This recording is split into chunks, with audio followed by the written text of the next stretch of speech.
When you are, Madam Chair. Yeah, I was talking to the chair.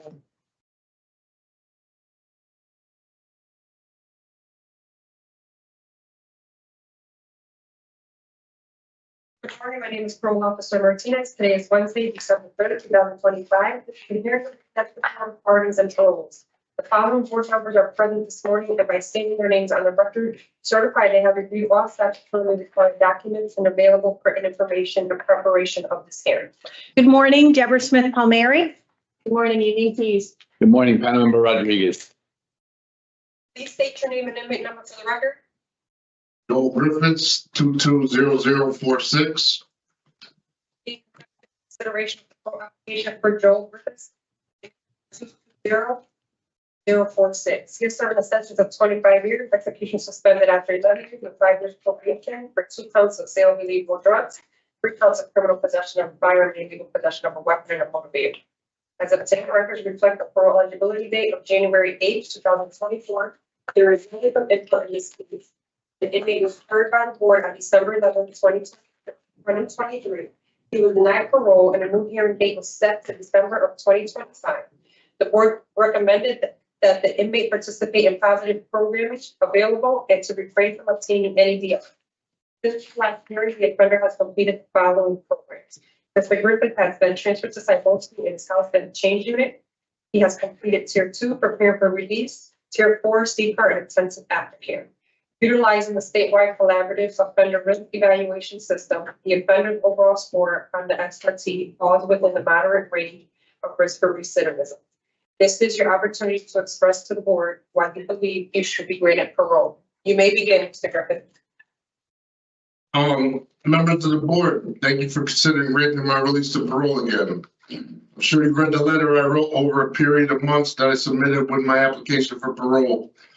I'm not going to revisit that letter now, though I will, of course, answer any questions you have concerning the content within it. I want to reiterate my deepest apologies to society, the addicts I sold to, the people I put in harm's way when I cowardly carried weapons, and my friends and family who are watching now. I apologize for my actions and behavior I displayed while using and selling drugs. I can confidently tell you I'm done with that life. I'm committed to my recovery and dealing with my mental health issues now and going forward every day for the rest of my life. My previous arrests and violations all stem from getting, using, or selling drugs. I don't believe I'm irredeemable. I don't believe I'm a bad person who doesn't deserve a chance to serve out the rest of my sentence in a community under the supervision of a watchful parole officer. I've truly changed. Never before have I believed or even said that. I made up my mind to change when I was sentenced. I thought to myself, that's it. I'm done with that life and I'm changing my behavior. My behavior changed, but that was about all. I had the right mindset, but not until I started to work on myself that I realized how much more to it there was. I had been floating around clean, but complacent. Tier 2 and tier 4 really opened up my eyes.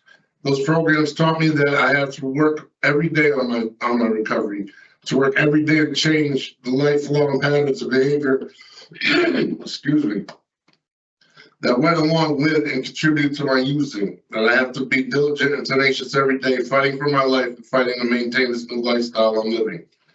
The programs I participate in and have facilitated here in the Second Chance Unit have given me an additional knowledge and tools to aid me in my quest to live a purposeful, dignified life, free from substance use and criminal behavior. I'm grateful for these programs. I needed them. I needed these past couple of years to discover and embrace their lessons and teachings. I didn't have the support and renewed relationships with the family and friends I cherish today a couple of years ago. And I have these programs, the parole board, and my higher power to thank for that. I'm positive that with all the support and opportunities I have today, that given a chance, I will succeed. I will be a good father, son, brother, and friend to my family and loved ones. A man they can be proud of, a man that they can count on, a man who's a contributor to society. I'm sure with all my heart that I'm done with my past life. I know I will successfully complete the following years of supervision I have, then go on to continue to live a clean, law-abiding life, a life full of love and integrity. I understand that it took a long time to get to this space. I understand that you are aware of that. that much of my life is before you now in black and white. I sit before you now doing more than the records indicate. I can assure you change has come, that I'm a changed man. I know in my heart I'll never be back here behind these walls sitting before you again. I'm humbly asking you to give me a chance. Thank you for your time and consideration, members of the board. Thank you, Mr. Griffiths. That was an excellent letter. And we did get your the other letter that you submitted, which was also well done, very helpful in addition to all the other information we have to review for your case. So thank you for all your attention for today's hearing. We're going to be asking you some questions like before. After that, we'll deliberate and give you our decision. Ms. Keys will begin with the questions this morning. Okay, sure. Thank you. Good morning again. Thank you again for the statement and for submitting everything that was submitted and your loved ones submitting letters as well. Thank you. You're welcome. So the prior panel heard you 2 years ago, and you did touch on it a little bit, but they were concerned, they had an extensive deliberation and were just a little concerned with the length of your criminal history. It was starting in your youth. And so it was an extended period of time, and they wanted to feel more confident, and I don't mean just to put words in their mouth, but they wanted to feel more confident that you had a longer period of sobriety and stability and more programming. Can you talk about, you have since taken so many programs, and like you said, you are in the change unit. Can you just briefly talk about, briefly, the changes you feel in yourself and why you're so confident that this time will be different? Well, honestly, I lost a lot, and I knew when I was sentenced that my life was ridiculous and that this is not what I wanted. This is not what I was raised for. That that I deserve better. That my loved ones, my friends, my family deserve better, and my daughter deserves better. And I knew change was a must. It's a life and death, and that it has to happen. And so I just did that. But I didn't really put in the work. But now in the change unit, and I mean in the tier 2 and tier 4, I realize how much work is entailed. And going forward, I'm going to make recovery and my mental health issues a part of my focus every day, and never get complacent and stay active. I want to explore more with the CCAR community. I learned a lot through that as well, and facilitating programs, something I've never done before, gave me the chance to like really feel a sense of like accomplishment, like I'm actually leading, I'm actually supporting it and carrying it on in a positive way and helping others. People are always so appreciative of my groups. There was a great group, Mr. Griffiths, great group. I'm like, thank you for coming, and that gives me a sense like I really can do this. And I know that, my history is awful, but I know in my heart that I'm redeemable and that I have been redeemed and that I'll go on in a positive light going forward. That's great. I hope that answers your question. It did very well, thank you. And I was going to ask about the experience of running a group and taking a leadership role in sobriety and how that impacted you. So you answered questions in one, so that was very helpful. I appreciate it. Yeah. And you did mention CCAR. You did complete the CCAR recovery coach program that's in the facilities, right? Yeah, well, not the second part. I've been on the waiting list. We're waiting to get the thing, but I can continue that on the street, and hopefully that'll open up other avenues. Me personally, I learned a lot from the CCAR. Me personally, I feel like abstinence is my only way going forward from all substances.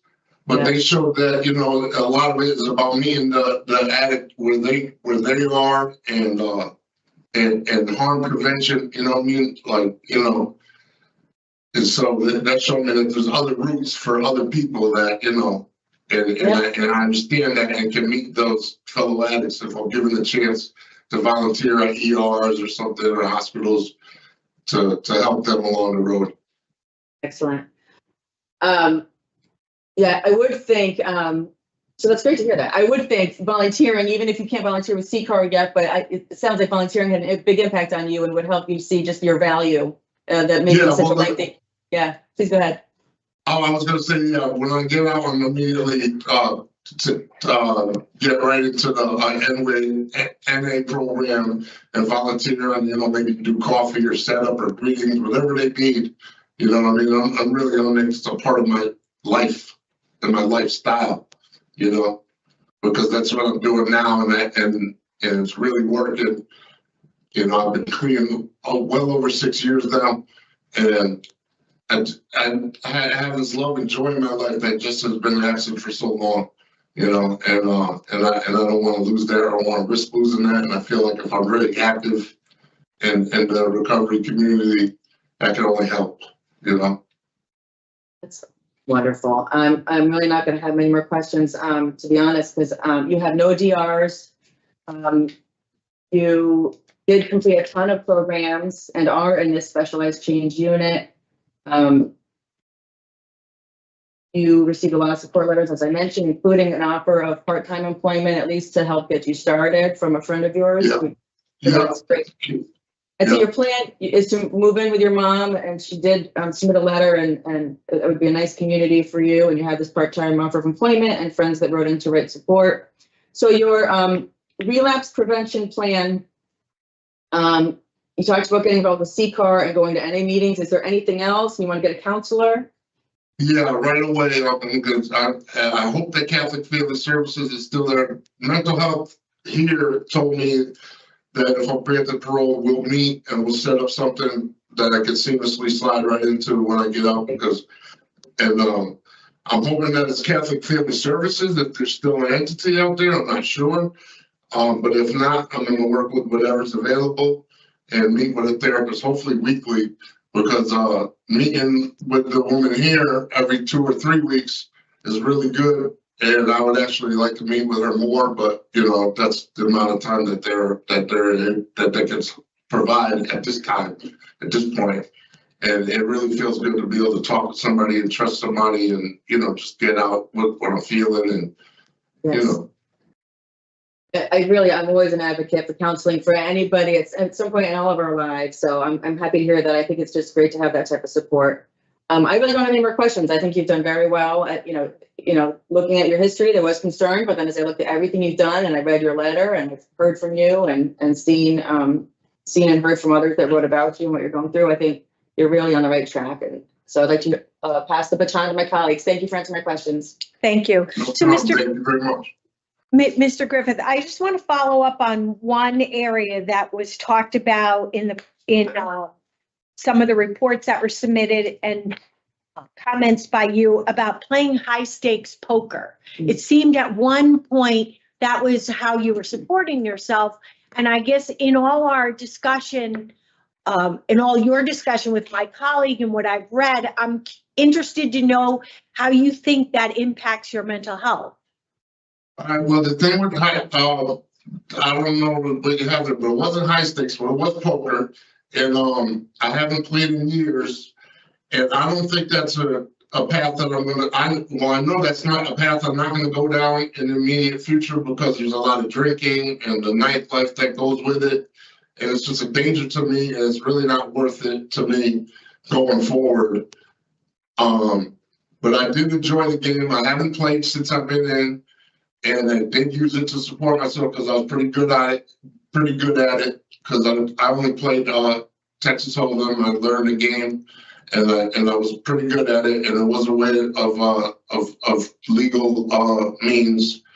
But I've been out of it so long now, and I don't see a point in going back now. Maybe like 5-6 years from now, if I might look into it online again, but probably would be online, and only if I could do it safely and have this. And if that success that I once had, if that's gone, then I will just give it up entirely quickly. To be honest with you. All right. Well, I do appreciate your honesty. And I'll honestly tell you that in my experience, in all the years that I've worked in this field, that for me, that would be, if I were to assess you, a high risk situation for you. It places you in a situation like you articulated yourself, that involves alcohol, late nights, probably individuals that are not really positive people, like you have Yeah. identified as who you want to bring into your life. It's positive people doing positive things. Yeah. I would say, you know, that's probably one of those areas that would be a high risk for you. Yeah, I And agree. suck you back into a lifestyle that's not very structured. Yeah, I agree, and that's why that's not an option for me. Okay. I just want to share with you, I was reading your letter, which I was very impressed with, the letter that you submitted. I thought it provided some great insight into in much more detail what you learned from the programs. But one of my takeaways from your letter was that you do well when things are a little bit more structured for you. So Yeah. the groups, the meetings, the people you're with, you know, Yeah. all that hold you accountable, you know, yet you have this relationship with, but you hold each other accountable. Yeah, and that's true. Okay. And from reading your letter and from some of the other information that was provided, I see that is a real positive for you and a pathway to long-term success. So Yeah. I'm hoping that you'll keep this letter that you submitted and refer back to, Oh, yeah. you know, how each and every program has helped you along the way, and stick to that. Oh, I surely will. I have a copy right here. I also, I don't know if you're interested, but I finished the trucking made simple between when I submitted my package. Can you see that? Oh, okay, got it. We got it. We got Just it. to help me with the CDL stuff going forward. All right. And yeah, I got a copy of that letter that I've read. I read it all the time, honestly. Okay, and I'm going to tell you, one of the other elements that I found for me to reassure me that you are serious about moving forward in a positive way, because everybody says they want to get their CD out, and many follow through, and many don't realize all that it takes to get that done. But you've already taken some positive steps by simply renewing your driver's license, Yeah, getting yeah. all that resolved before you even walk out the door. So Yes, I give you a lot of credit for working and getting that done. It's a complicated business. Yes, thank you. You're welcome. All right, Mr. Griffith, I do not have any other questions or comments. Mr. Rodriguez? Thank you, Madam Chair. Well, you've had a lot of questions already. You did a very nice job with your opening statement. Really appreciate you putting that together for us, and your letter, which gave us a lot of other additional information. Listen, it sounds as if you're really moving in a very positive direction. You're 50 years old. I mean, I think it's good that you're kind of there. I will share with you that I did have some concerns about the fact that you had 8 other times of supervision that didn't work out for you. No, I know, and honestly, What's different this time? What's different this time? well, those times I honestly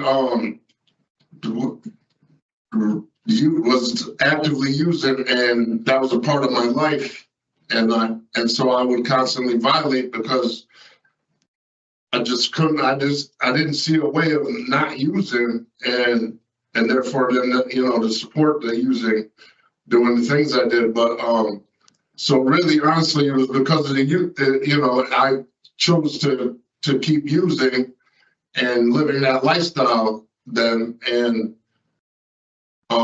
that's not how I feel anymore today, and that's not what I'm gonna do going forward. I can't imagine that I'll ever violate again, because I'm just simply not gonna use ever again every day, at least today, and then tomorrow I'm not gonna as well. That's positive to hear, Mr. Griffith, because my concern is that you're gonna have a lot of supervision. Yeah. Right, I believe your EOS isn't until 2029. Yeah. So it's going to give you a lot, and then you're going to have probation to follow. So you're going to be, you're going to be supervised a lot, and I'm hoping that you really consider, utilizing the support that you'll be able to have available to you during that supervision. Yeah. And that was kind of my concern is, but I mean, I have to say that, from what I've read and what I've heard today from you, you sound like you're really moving in a very positive direction, and that you seem to really want to put your life together. Yes, I do, sir. And change the way and change the trajectory of the direction that you've been going. So I appreciate that. And thank you for listening, for hearing me out today. Thank you for the I'm questions. done. Thank you. So, Ms. Griffith, we're all done with the questions this morning. We will give us a minute. We'll deliberate and give you our decision. Okay, sure, thank you. Thank you, Madam Chair. I think Mr. Griffiths has done very well. Certainly, as you mentioned, his criminal history is very concerning, but I mean, he really sounds like what you hope to see at a parole. He has taken, it seems like a switch has gone off. He had his moment and he's taken as many programs as he could. He has required no DRs. He has a great relapse prevention plan. He has an excellent release plan in terms of going home to family and having a job offer already, as you said, renewed his driver's license, and is going to work with mental health to already get connected to an external counselor to have a smooth transition. So I'm in favor of granting today. Thank you, Madam Chair. As am I, Mr. Rodriguez. As am I. I think he's really moving in a very positive direction. He's accomplished what they've asked him to do. And he seems to be really ready to change his life around. I'm hoping that works for him. Yes. When he's outside, he does have a lot of supervision to follow. Yeah. So he's going to have to be pretty, and maybe that structured environment, like you said earlier, will be a very positive thing for him if he utilizes the help that he has on the outside. And I go back to Mr. Griffith's current age. You know, we often see that change happen a little later in life, you know? Yeah. And panel member Keys, what Yes. did you have for conditions? I've had halfway house if necessary, but I did that early. Mom has already confirmed, but if we want to throw that on, it's fine. I did have mental health evaluation treatment as deemed necessary, and that's it. I had no alcohol consumption. I had no alcohol Yeah. also. There was some mention of it. Okay. Okay, and no co-defendants and no victims. No. Okay. So in the matter of Joel Griffith, 220046, I make a motion to grant parole on or after Thanks so today, much. December 3rd, 2026, with the following stipulations. No alcohol, mental health evaluation and treatment as deemed necessary. Do I have a second? Second. All those in favor? Aye. Congratulations, Mr. Griffith. Thank you Very so well. much. members Look, of the board. you've done the work, so just make sure you follow through on the work that you've done. Yeah. Absolutely, I appreciate you guys very much. Thank you.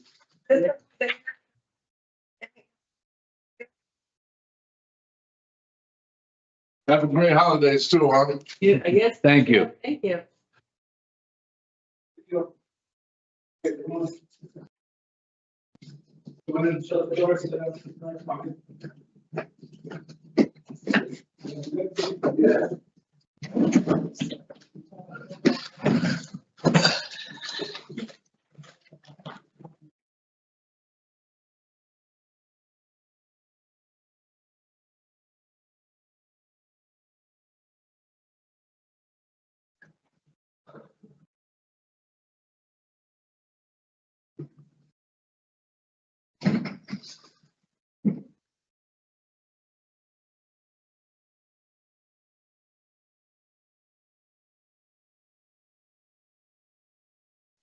Good morning, my name is Parole Officer Martinez. Today is Wednesday, December 3rd, 2025, and this is a hearing of the Connecticut Board of Parole.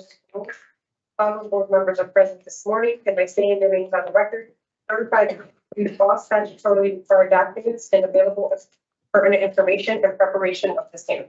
Good morning, Deborah Smith Palmieri. Good morning, Good please. morning. Good morning, panel member Rodriguez. Good morning. Please state your name and inmate number for the record. My name is Ivy James, 381069.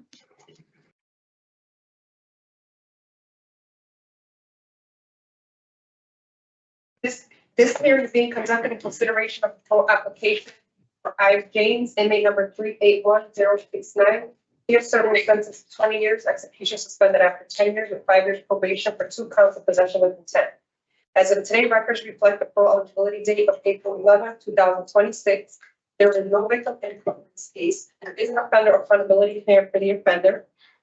Mr. James has maintained a job as a tierman, is an elder, is housing change unit. He has completed tier 4 voices, mental health as it relates to recovery, co-occurring disorders, incarcerated fathers, owning it, the basics, self-esteem and self-compassion, new you, and second chance help. He is currently attending tier 2 unaddictive lifestyles. Utilizing the statewide collaborative offender risk evaluation system, the offender's overall score and the SRT falls within the moderate range of risk for recidivism. This is your opportunity to express to the board why you believe you should be granted parole. You may begin.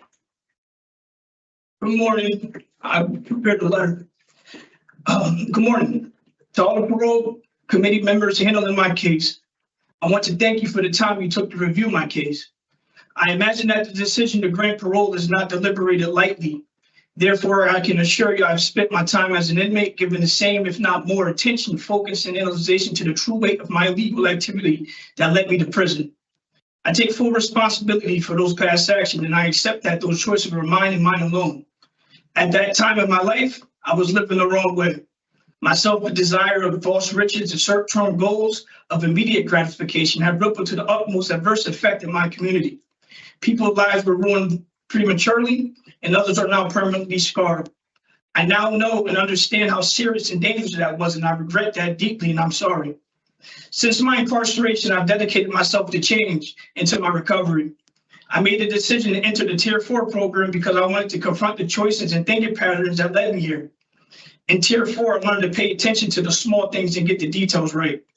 I also learned about the disease of addiction and how it affects not only the users and dealers alike, but families and communities as well. Tier 4 also let me know that real change is possible and necessary, and taking accountability is not a weakness, but a strength. I've been working hard to change to live a better life. I have completed Tier 4, Tier 2, Voices, Addictive Lifestyles, and I'm currently in the change unit where I've earned numerous certificates for completing in-unit programming. I attend 3 meetings a week, and I'm an appointed elder in the community as well. I am now able to help others in the pursuit to change by guiding people towards the right path. I also meet with the recovery coach, Eric, every Tuesday, who continues to help me stay focused on this right path and growth. In these programs, I've learned real tools to handle stress, coping skills, communication skills, decision-making, and taking full responsibility for the behaviors as the evolved man I am today. If granted parole, I'll be living in a stable home surrounded by supportive family. I will get my driver's license. I'll be actively seeking employment and will use every resource available to gain it. I've also set goals for myself. A long-term goal for myself is to own my own spray foam installation company.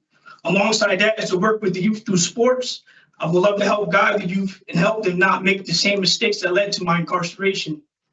Ultimately, my most important goal is to be the best father to my daughter, be the best brother to my siblings, be the best son to my father, and be the best Ivy James I can be.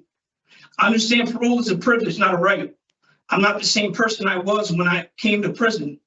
I've learned from my mistakes and take full responsibility for my past actions. I use my incarceration as a time for correction, a time for facing my problems and character flaws and changing incorrect beliefs. I have built a structured foundation to live differently. I never want to return to the life that brought me here. I'm ready to prove through my actions that I can be a responsible, law-abiding, productive member of society. Thank you for considering my request for parole and giving me the chance and opportunity to share my growth and commitment to change. Thank you. All right, Mr. James, thank you so much for putting that opening statement together for us. We always appreciate when the people come prepared. You gave us a lot of good information in there as well. We'll be asking you some questions at the end of our questioning this morning. We will deliberate and give you our decision. Yes, ma'am. Okay, I will begin with questions this morning. So you are here before for 2 counts of possession with intent to sell. So you were selling drugs in your community. And why were you selling drugs? Because you were working, right? You were a working individual. Yeah, I was addicted to the lifestyle of selling narcotics, and I had a lot of short-term goals that I was trying to reach the illegal way. And it was there's no excuse for what I was doing, and I regret it. This time that I've been incarcerated, I've learned from it. I took time to really get a grasp of my thinking patterns that led me here. And at that time, I was, like I said, I was living the wrong way and I was making bad choices. It was just a choice, the wrong choice to make fast money. And I seen, now that I've been incarcerated, I understand how many lives it affected, and I'm really, really sorry about that. All right, we hear quite often lately that I was addicted to the lifestyle. Explain to me what that is. And the lifestyle is, a fast money. You wake up and you don't have to answer to nobody. You're your own boss. It's just the whole lifestyle of just being your own boss and not having to answer to anybody. That's what I was addicted to. I was addicted to the instant gratification of getting the money. So so in here, I address those problems. So how do you address that? How do you change that thinking? Give me a couple of examples of how you think you've accomplished that. I went to the programs and I got a understanding of the disease of addiction. I had no clue how the disease affected that many people, and it's the same way how a user is addicted to using, a dealer is addicted to dealing. It's like the same ball field, like the same playing field. And that's what I've learned in the Tier 4 and the change unit. And how I got a grasp of it is I have to change my mind state, because everything's a mind state. So like if I can sell a narcotic, I know I can run a business now. You understand? It's like I got the grasp of my thinking patterns down as of like I was thinking the wrong way. And now I can transform that wrong way into thinking the right way and use that as something good now. Okay. I do that instant gratification that is makes a lot of sense in terms of doing that. Because I would also think that when you're living this lifestyle, selling drugs, you have to see the impact of drug use has on the individual that you're selling to, the community itself, people's families, children. Do you talk about any of that in your programming? Yes, ma'am. And being in these programs have really gave me a first look on the disease of addiction and how it affects the users. I have a totally different mind frame now. At the time when I was out there, I had no heart. Now seeing how people struggle with the disease, and it's not just, it's really like a sickness. And now I see it firsthand. I understand the effect what I was doing. And that before that, I didn't understand it because I wasn't around them. I was just there. I just looked at them as clients. Now that I'm around them all day, in meetings with them, sharing with them, and hearing their stories from the other end, I understand exactly what I was doing, and I regret that. And now I understand that it's really a sickness.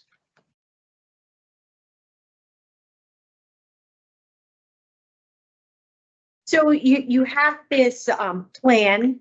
Well, let me back up. So you've taken a lot of programs. Yes, ma'am. Right, and you've already talked quite a bit about the Tier 4 program. Tell me a little bit about the change unit as a whole. Why it has such an impact has had such an impact on you, but we see it in so many other people. Why do you think that unit is so impactful on changing how people think? It's the structured environment and paying attention to the details. Like every morning we have to wake up, make our bed by 8. We have a morning meeting. I think this unit is great for people like myself because it gives us a firsthand look on kind of the damage we were doing out there.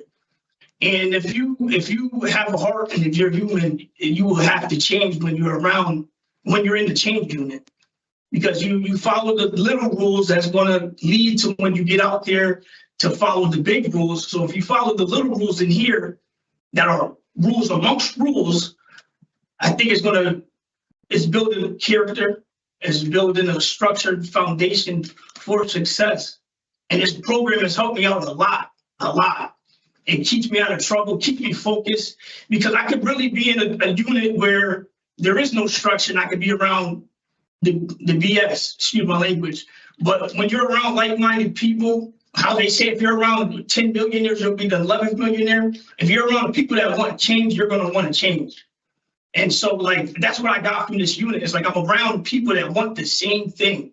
And it's like gravitating towards me. It rubs off on me. It rubs off on the next man. And this unit really changed my life. This unit, tier 4, has really changed my life. It gave me like structure, and that it gave me the ability to know that I can change and it is possible. I would agree. The one word I keep hearing is change and structure, right? Yes, ma'am. I mean, the change unit is called the change unit for a reason. And I think you did a nice job explaining, you know, why it is so impactful on a lot of individuals, including yourself, that structure is important. So when we talk about structure, and you've had so much of it through the change unit, and you seem to really appreciate what it does for you, tell me what when you envision being back in the community, what will a typical day look for you? What is your goal? My goal is, you know, to wake up every day and go to work, because when I was in Osborne, I woke up every day and went to work, and that was like a good thing for me. And the change unit teaching me the same thing: wake up every day at the same time and go to work. So my typical day would be wake up, go to work, be around people, like-minded people that want to make money and do it the right way, and come home to my family and rinse and repeat. And hopefully one day save enough money to open up my own business. Okay. You think that's going to be dull for somebody that and got a little adrenaline rush out of living that fast life? And yes, ma'am, but I've been working on myself to get used to dull, getting used to the regular, getting used to, like how we say something in the unit, used to the boring life. No offense, but just used to the regular things. And that's what I've been drilling in my head: the regular things. And you know, that's going to be better for long term, because the short term stuff got me 10 years of incarceration. And now that I'm thinking bigger now, like the long term is to stay out there, be the best father to my daughter. I miss so much time. I want to be there for her. I wanted to give her that. This is what a man should do: is to wake up every morning, put on his shoes, his boots, and provide for his family. That's what a real man does. And that's what I'm striving to be. And I've worked on it every day diligently for the last 4 years. Well, it seems to me that you can gain a lot of satisfaction, not just, you know, a regular day, but a great deal of satisfaction from all of that. You know, from being appreciated when you go to work and you show up on time and you do your job as you're supposed to, and you're a good employee and you're diligent. All that is satisfaction and appreciation from your employer for being that person. Yes, You know, ma'am. appreciation from your daughter for being part of her life, attending those activities that are so important to her, that will become important to you. Yes, ma'am. Okay. All right. So your release plan is to live with your grandmother, and she's agreed to that. Yes, ma'am. All right. Have you thought about employment at all? Yeah, when I get out, just hit Indeed and just grind and get a job, and use every resource available to me. Because I understand Parole probably has you know, outlets for me to get jobs and stuff like that, and I'm going to use every resource available to gain it. Like when I was younger, I was not thinking like this. Now that I'm older and more mature, I'm just thinking I'm going to use everything to help myself to do the right thing. Okay. Well, it seems to me, unlike many people, you're coming out with some skills. I mean, you had jobs prior to being incarcerated, jobs that are still relevant. Yes, ma'am. All right. And CCAR and Parole and the reentry centers all have you know, resources to help you in those job searches and to vouch for individuals as they're coming out, to encourage employers to give opportunities. Yes, ma'am. Okay. All right. Well, I do not have any other questions, Mr. James. Thank you so much. Mr. Rodriguez? Madam Chair. Well, my colleague covered a lot of ground with you this morning. You did a nice job. Your opening statement looks to me as if you're really, you know, trying to make some change in your life, and you're really working hard towards that. Your end of sentence isn't until 2030. You're going to have a long time on supervision. Yes, sir. Tell me what that looks like for you. It looks like for me, structure, still like the word structure. I know I'm going to have that over my head, and that's going to keep me on the right path because I don't want to come back to this place. So that actually will help me stay on the right path of like doing the right thing, going to work every day and just being a productive citizen. Yeah, I was glad to hear about you using parole to assist you, which Yes, is something sir. we always try to share with individuals that we're, talking with, to let them know that, they're there to help. Yes, You know, sir. that, even though you're going to be supervised, you're going to be required to do things. If you need things, they're there to really kind of help out and do what they can to assist you in making the transition, better. I don't have a lot of questions. I think my colleague covered a lot of ground. I, appreciate the work that you're doing, and I hope that, now you're 45 years old. I hope that you, continue to move in that positive direction that you're going in, and that you Yes, sir. utilize the help that's out there and available to you. The other thing I would say is that I don't have you paroling until April of 2026. Utilize this time to maybe set up some additional supports for yourself as it relates to your recovery and relapse prevention. I know you're working with CCAR. Maybe you can start, maybe looking for a sponsor on the outside and making sure you got a list of where the meetings are. So you're not kind of going out there having to look for it, but you've got it all available to you before you go out. Yes, sir. All right. Thank you for answering my questions. All right, thank you. Ms. Keys? Thank you. I think I just have two brief ones. I noticed you were in the recovery coach program for over 3 years, in 2021 to 2024, before being discharged without prejudice. Can you tell us why you left the program? Excuse me, can you say that again? I couldn't hear. Sorry, you were in the recovery coach program for over 3 years, right? In Osborne, yes. Yeah, and you didn't move till, okay, go ahead. I got transferred to here, Saboski. That was in 2025 though, but it says you were discharged without prejudice in 2024. Is that just or? Okay. I don't understand the question. You said I was in the CCAR program? The recovery coach program. Oh, in yes. 2020? I was in it in Osborne, yes. And Okay. at that time, I didn't understand it. They were saying like, I will be talking to people like if they overdosed or something like that. And I never had an overdose. So I want to know how to help somebody through that. You understand what I'm saying? Yeah. So I didn't, at the point, I didn't understand it. Okay. To be honest, I didn't understand it. Yeah, that makes sense. Well, and you were in it for a long time, and I'm sure you still got a lot of valuable information and insight. And you have to only go with what fits for you, because otherwise, if it doesn't fit for you, it's not going to fit for others either. So I think it's really good. And then my last thing was just quickly, I know you're a tierman now, and you used to work in the clothing factory, and you were promoted in the clothing factory. You got some really good evaluations. You were promoted to running a crew. Was leaving that to become tierman, that was also because you switched facilities, right? Yes, ma'am. Yeah. Okay. I think the promotion though to a leadership position really says a lot, and that your work performance and the relationship you built with staff and your colleagues there, I think it says something. So that's all I had. I just wanted to quickly touch base on those things. Thank you very much. Thank you, Madam Chair. Thank you. Yeah. Mr. James, my colleague brings up some good points. When you're back in the community and working on your resume, they'll help you incorporate some of those accolades into your resume. Okay. Yeah, it'll certainly help you. The clothing factory taught me a lot. It was like humbling because we only worked for $1.60 an hour. So I took that mindset. I said, if I could work for $1.60 an hour, I can come home and work for minimum wage, no problem. So I use that as a really humbling thing for me, and to get up every day and go there and just take pride in my work now. Whatever I'm doing, just take pride in it because it represents me. Yeah, and an employer will appreciate that, those feelings of pride and initiative when it comes to a job. So, all right, Yes, Mr. James, we're going to deliberate now, and we'll give you our decision in just a few moments. All right, thank you.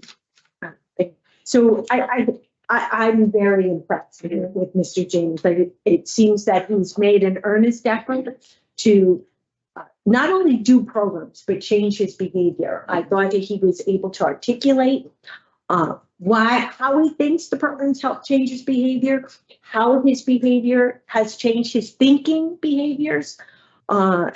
He has no disciplinary reports. He has developed a good release plan, although he doesn't have employment specifically identified. I think he's open and has already thought about how the resources in the community can help him with that. He is here for the 2 counts of possession with intent. Readily admits that he was not necessarily addicted to the drugs, but definitely addicted to the lifestyle. And he was using marijuana every day, and I think that also adds to the decision-making in the community. So I do see the appropriate change we hope to see to find Mr. James suitable for discretionary parole today. Mr. Rodriguez? I would agree, Madam Chair. I found Mr. James to have taken lots of programming, and it seems to really gain some insights to his behavior. He acknowledged from the get-go that he took blame for and responsibility for his actions on the outside. He does have a history, significant history, but I believe that he's really trying to pull it together. And as we shared earlier, his age, 45, 50, that seems to be kind of the age when we'll begin to really realize the changes that need to make in our lives. It seems as if that's what Mr. James has been doing, working on these programs and trying to get these programs done and completed. And I like the fact that he really talked about utilizing the supportive supervision on the outside to really pull his life together. So I would also be supporting his discretionary parole today. I had standard conditions of supervision. Yeah. So in the matter of James 381069, I make a motion to grant discretionary parole on or after April 11, 2026 with standard release conditions. Do I have a second? Second. All those in favor? Aye. Right. Congratulations, Mr. James. Thank you. I I'm appreciate gonna y'all. leave- Thank you. I'm going to just leave you with one word: communication. You have a lot of supervision with parole, probation to follow. The more you communicate with your officers, the more resources you'll be able to get and the better you'll do in the community. Thank you, They ma'am. are Thank you. there to help you. So Yes, ma'am. hopefully you're willing to take advantage. Well, thank you. Yes, ma'am. Good luck. Good luck, Thank Mr. you. James. Thank you. For IJ, number 381069.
Good morning, my name is Parole Officer Martinez. Today is Wednesday, December 3rd, 2025, and this is the Connecticut Board of Pardons and Paroles. The following board members are present this morning and by stating their names on the record, certifying they have reviewed all statutorily required documents and available pertinent information in preparation of this hearing.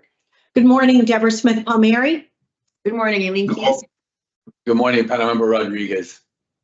Good morning, Please state Ruben your name Medina. and number for the record. Ruben Medina, 420047. This hearing is being conducted in consideration of a parole application for Ruben Medina, inmate number 420047.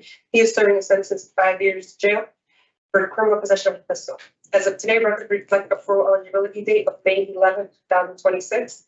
There is no victim input in this case. There is an offender accountability plan for the offender. Mr. Medina has maintained a job working outside grounds and is now employed with Turkey Hill.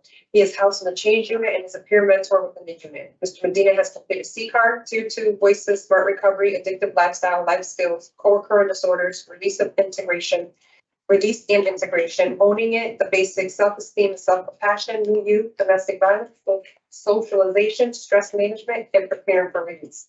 Utilizing the statewide collaborative offender risk evaluation system, the offender's overall score on the SRT falls within the moderate range of risk for recidivism. This is your opportunity to express to the board why you believe you should be granted parole. You may begin, Mr. Medina. Yes, good morning. I have a letter going into detail. May I read it? Yes, please. Thank you. Good morning. I would like to thank you for your time today.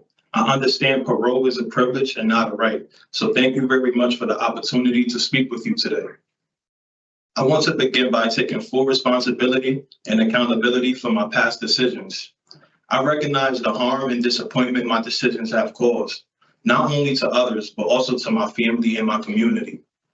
I am deeply apologetic for those decisions, and I have spent my time incarcerated reflecting on my decisions and have worked to change the course of my life.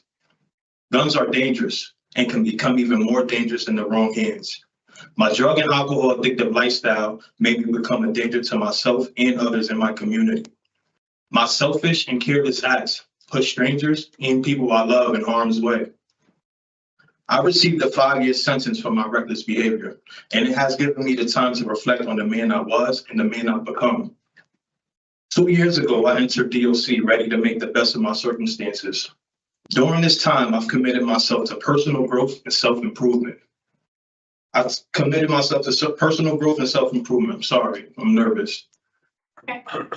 I've been able to make big changes in my life by taking advantage of every program available to me, such as Voices, Addictive Lifestyles, Tier 2, C-card, Smart Recovery, Domestic Violence, Life Skills, Preparing for Release, The New You, Don't Sweat the Small Stuff, which I facilitated in other NA and AA groups. In Tier 2, I've learned that criminal behavior and addiction is just a state of mind. If you think like a criminal, you inhabit criminal ways, which I realized the impact my criminal thinking and values had on my behavior. Voices taught me that there's no victimless crime. Everybody's affected by crime we commit.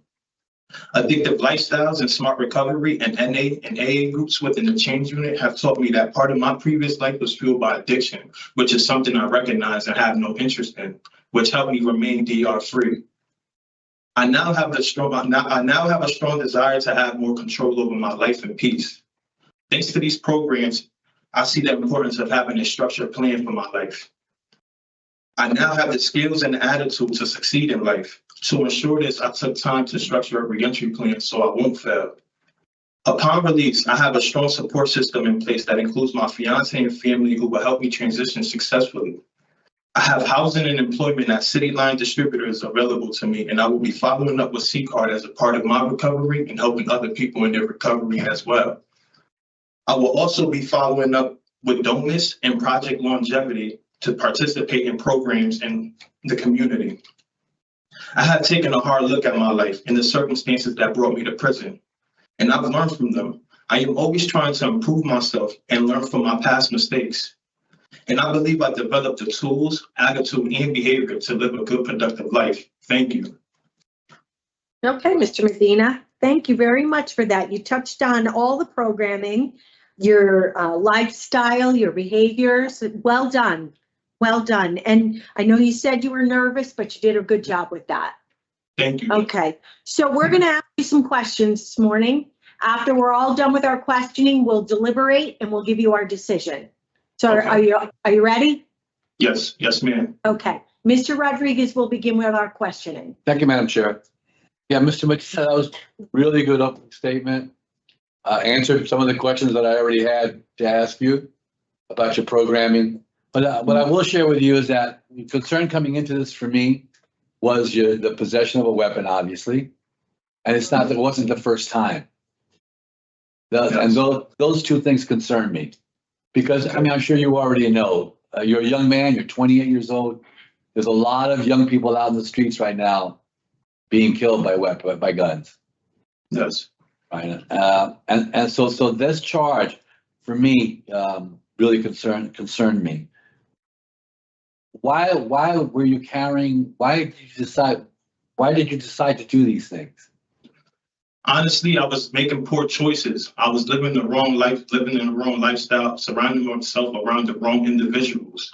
I didn't have no structure, no discipline. I was trying to be cool and fit in, doing negative things, and that did not work out for me. And I've learned from those mistakes and the decisions that I made. They were poor. I'm disappointed in myself. I disappointed my family, my loved ones. I just was making the wrong. And you put yourself in a real dangerous situation. God Yes. forbid, God forbid. Yes. The good news for you is that you didn't have to use that weapon for anything. You didn't shoot anyone or hurt anyone or even hurt yourself with it. I mean, you didn't have a gun permit, right? Absolutely not. Never trained in using a weapon. Absolutely not. Those are all kind of recipe for real issues and real concerns. And I'm just thankful that, sorry for cutting you off. I'm just thankful that I never put myself in a predicament to hurt anyone else or myself. Right, because you may not be in front of us today. Yes. But I appreciate that that you've done the work that you've done in programming. That I really do appreciate. That's the only, for me, that kind of counters, my really strong feelings about these weapon charges.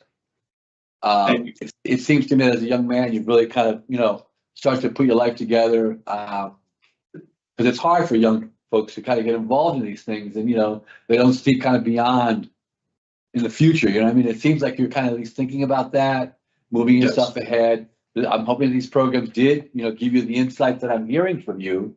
Yes. But I am hearing some real insight from you. I'm hearing some growth from you, and in this particular incarceration, anyway, I'm hearing that you've done some growth, and gained some insight into who you are and what you're about. Tell me a little bit about your release plan. So upon release, I have a program called Donus, and the head director. I heard that you're going to get involved also, which is very, very positive. I'll be going through that. What's your hope to be able to accomplish when you're out? Oh, job, I'm gonna be working Monday through Friday. I already have a job set up for me upon release. I'll be working Monday through Friday. I'll be spending quality time with my family on my free time. I'll be going to do my permit test and driver's license test right after that. I will also be signing up for school for HVAC and plumbing as well. Yeah, I read that. Yeah, I read that. Good career, pays good money. Yes. You get that, pays very good money. So it's a good career for you. Well, what about your support on the outside? Who else do you have besides your fiance, your girlfriend? My mother, her mother, my sisters, family, friends. I have a mentor, which is Josh Brown, and You're a sponsor or a mentor? I have a mentor, like he's like a sponsor / mentor. I come to him and talk to him when I'm feeling down. He helps me. He guides me in new directions. He created a new path for me in my life with these programs through Domus and helping me. He's going to help me achieve and be successful. Okay. Well, you're gonna have, if it were to be granted today, you're gonna have a couple of years of supervision. Yes. What do you think about that, and how will you be utilizing that? I'll be utilizing that to my best advantage, because I know that throughout supervision, parole, they have resources for me to do. I know I'm pretty be in programs. I'll be doing programs through parole. I will utilize that to my full advantage. Okay. So I don't really have a lot of questions. I think you answered a lot of my questions in your opening statement and some of your conversation with me now. I only suggest to you that you make sure that you have your things set up. You're not out until May. Okay. So, you really have your things set up, your support set up on the outside, because that's going to be really very, very important for you. Yes. All right. I have a strong support I don't have any system. additional questions at this point. I'll hear what my colleagues have to say, and we'll go from there. Thank you, sir. I appreciate it. Thank you, Mr. Medina. Good luck to you too, sir. Thank you, Mr. Rodriguez. Ms. Keys? Thank you, Madam Chair. I really don't have any questions.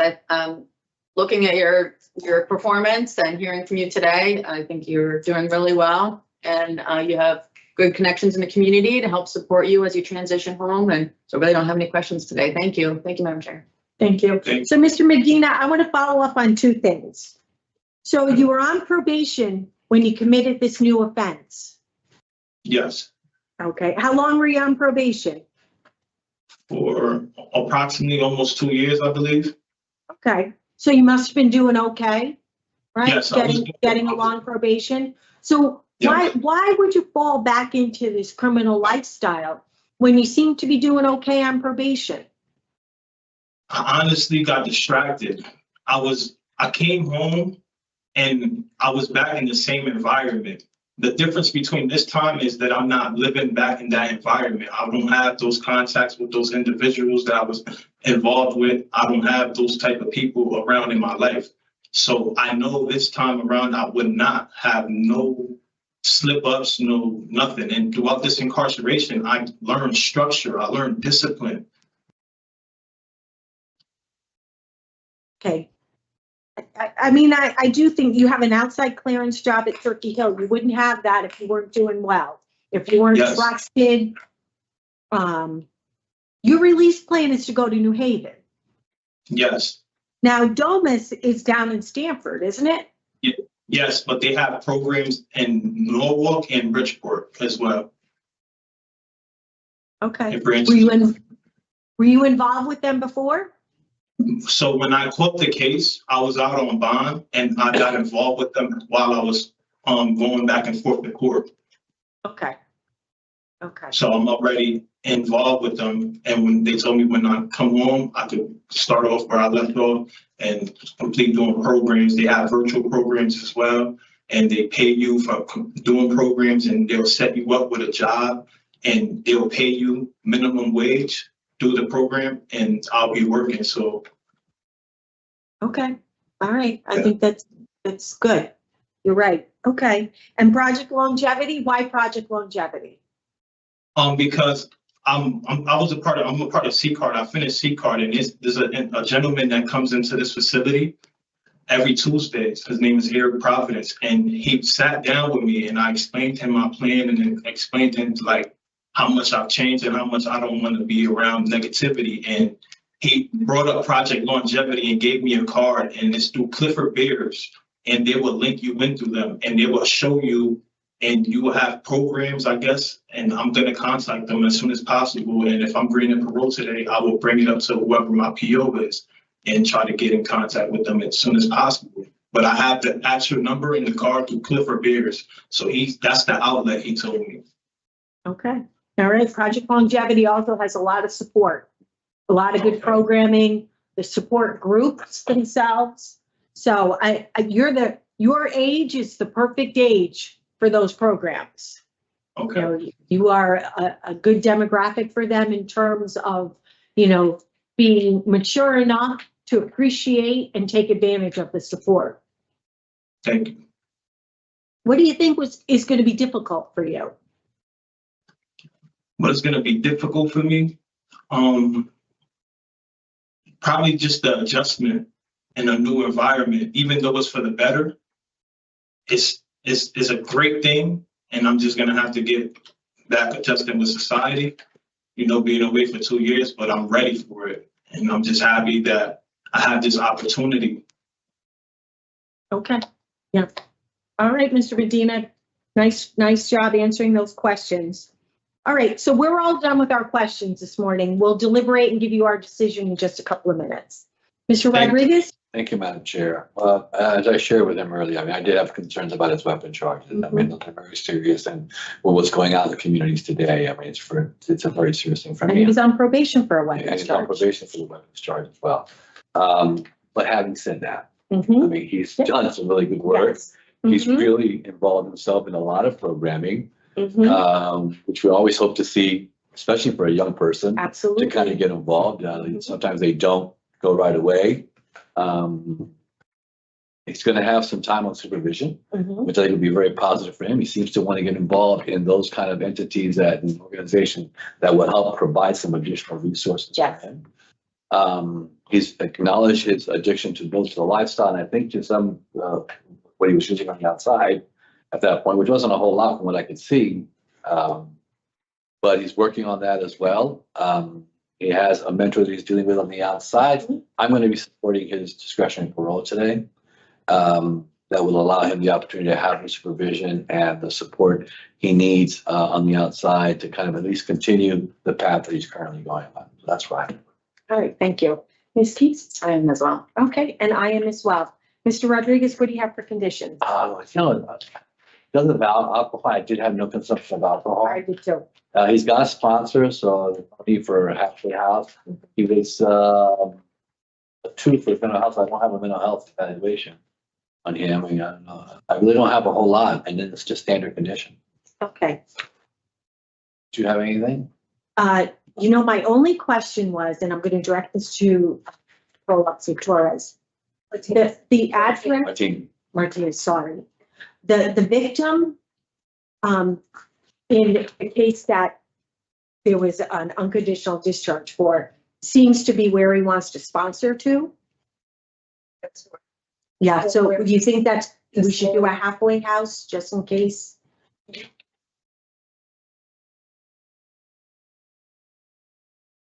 You could put a halfway house stipulation, as needed. As needed, Only okay. because it's up to PCS. Yes, yes. Yeah. And I If just not, wonder if that if not, might, the case will come back for case. yeah, I was just wondering if that might create a little bit of a You got, you wrinkle, got a conditional discharge? unconditional. Unconditional. And we're not considering that today, No. but I did Still, notice it's a in good terms of consideration. Well, A backup. how things will work. Yeah. Okay, So he's not feeling stuck and that he has to, in Yeah. order to comply with parole, he would have to stay there. So this way, if things are not working out in the best way, he has an option yes, to go Yeah. work with a parole officer and go to halfway house. yeah, because our ultimate is his success. Yes. That's our goal. So in the matter of Mr. Ruben Medina, 420047, I make a motion to grant discretionary parole on or after May 11, 2026, with the following conditions: no alcohol, halfway house if needed. And do I have a second? Second. All in favor? Aye. This concludes the Thank hearing. Medina, inmate number 420047. Thank you. That's all. You still got some time there, so make sure you Thank keep you working so on what you're much. working on. Thank you so much.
For that tier 2 take place in IJ Brooklyn, but tier 2 IJ Brooklyn.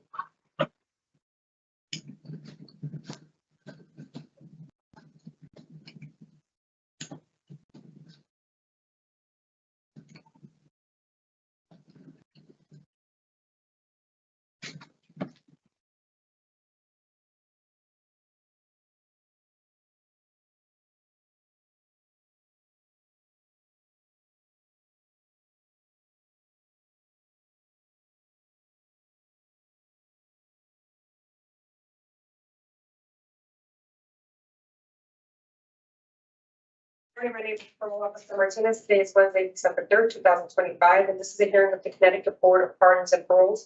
The following board members are present this morning and by stating their names on the record: certify they have reviewed all statutorily required documents and available for information and preparation of this hearing. Good morning, Deborah Smith Palmieri. Good morning, Eileen Keys. Good morning, Panama Rodriguez. Please state your name and inmate number. Please state your name and inmate number for the record. Angel Feliciano, 432564. Good morning. This hearing is being conducted in consideration of the parole application for Angel Feliciano, inmate number 432564. He is serving a sentence of 15 years, execution suspended after 5 years with 3 years probation for 2 counts of possession with intent. As of today, records reflect a parole eligibility date of May 1st, 2026. There is no victim input in this case. There is an offender accountability plan for the offender. Mr. Feliciano has maintained a job working on high grounds and is being moved to work for the town of Suffield. Mr. Feliciano's house change unit and has completed multiple programs with the mid unit, including CCAR, Incarcerated Incorporated, Smart Recovery, Personal Finance of Ladder, Tier 2, Addictive Lifestyle, Stress Management, Self-Esteem and Self-Compassion, Release and Integration, the Basics, Socialization, Life Skills, Co-occurring Disorders, and Preparing for Release. Utilizing the statewide collaborative offender risk evaluation, the offender's overall score falls within the moderate range of risk to recidivism. This is your opportunity to express to the board why you believe you should be granted parole. You may begin, Mr. Feliciano. And good morning. This is Angel Feliciano. I believe I should be granted parole because this is no longer the lifestyle I want for myself. I am a different person from when I came in. I have plans for myself and my future because I want to be someone who owns my own business so that I can do things right. I completed all my programs and I want to use the Recovery Coach C-Card professional program in my life so I can help me and other people out in the world.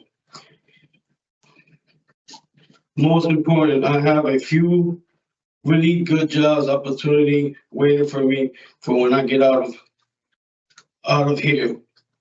I believe this will help me continue down this road I'm going on.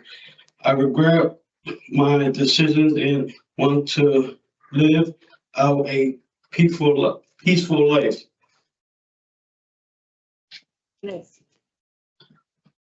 All right, Mr. Feliciano, thank you for that opening statement. We'll be asking you questions, and at the end of our questioning, we'll deliberate and give you our decision. Yes. Okay, are you ready? Yep. All right, panel member Keys will begin with questions this morning. Thank you. Thank you very much. And good morning again, Mr. Feliciano. Can you hear me okay? Yes, I can. Okay, great. Let me know if it's too quiet for you because I'm kind of far from the mic. So you were on probation before and you were selling drugs. What was going on that made you go back to selling drugs again, even though you were on supervision? It got a little hard for me. Like, I started being around people and then the job wasn't really trying to hire me, and I was I just picked the wrong route. That's why I joined the chain unit and I turned the second chance program so I could realize that what I was doing, I was just hurting the community, hurting myself, my family.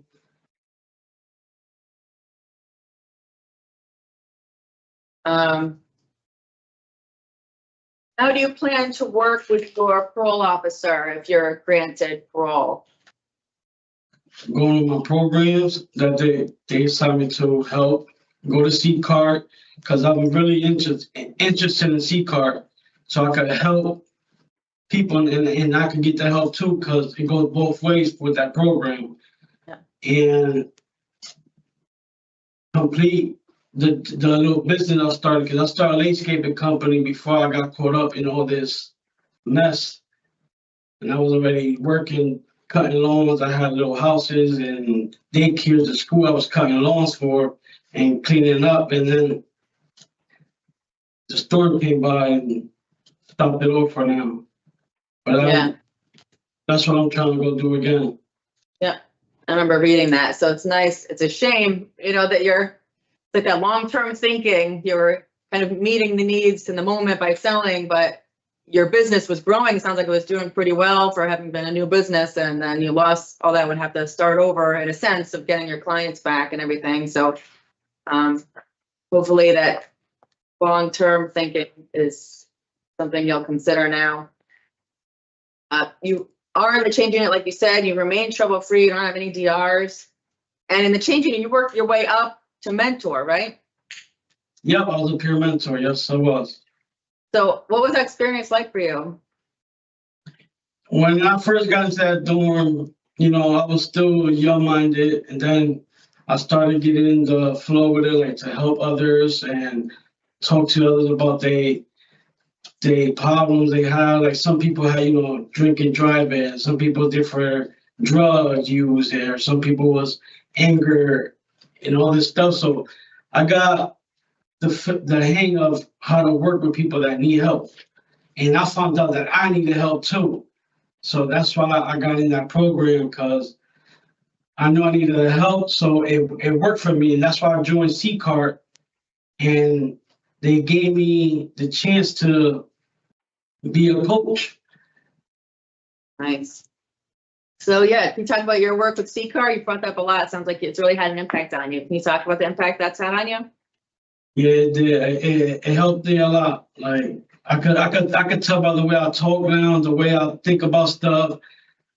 I don't want to be around the negative no more. So like that's what I said. Like once I get out of here, I will go see C-Cart. They have one in New Haven. I know that like on Temple Street, they have one there. So I will be going to that, meeting out with the guys that is gonna help me get in the loop to keep doing what I gotta do. Excellent. I think that's great. When you were having your interview and you talked about your prior use with substances, you did mention daily pot use. How do you feel about that now? I don't remember. I don't think you thought it was a problem at that time. Do you think that may have impacted your decision making? Yeah, the pot use is like, it was just like PTSD because I have my medical card. I was going through, you know, little stages, but I don't think I need it. Yeah. You Yeah, I haven't think had I'll it now be- while you're in there, right? And you've been, yeah. Yep. Look at all So you've been why able would to do and process, all that hard work you've done without it. Yep, I got my cells back, you know. Yeah. I think if you can take those hard looks at yourself while you're in there and not use, I think that says a lot. And I think trying it would maybe make you lazy and make you think things are more casual. And yeah, I think, not that you asked my opinion, but I think you've done a lot and you've done some hard work without any substances. So I think that's really remarkable and wonderful. And I hope you can continue that for yourself. So you did talk about your landscaping company that you started beforehand.